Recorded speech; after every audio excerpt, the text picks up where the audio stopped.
அவளுக்காய் சில வார்த்தைகள். அன்பு வைத்ததற்காக உடைத்து காயப்படுத்தப்பட்ட இதயத்தை நினைவுகள் எனும் மருந்தால் மிக மெல்லமாய் ஆற்றி வருகிறாள். எப்போதுமே அதிகமாய் பேசியவள் இப்போதெல்லாம் மௌனத்தை மட்டுமே மிக அதிகமாக விரும்புகின்றாள்.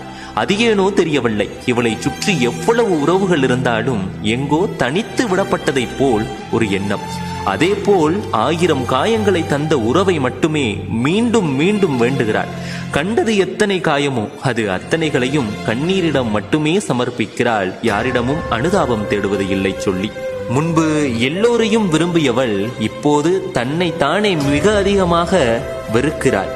இவளை பொறுத்தமட்டில் அன்பு என்பதே அகிலத்தில் ஆக பெருத்த துன்பம்.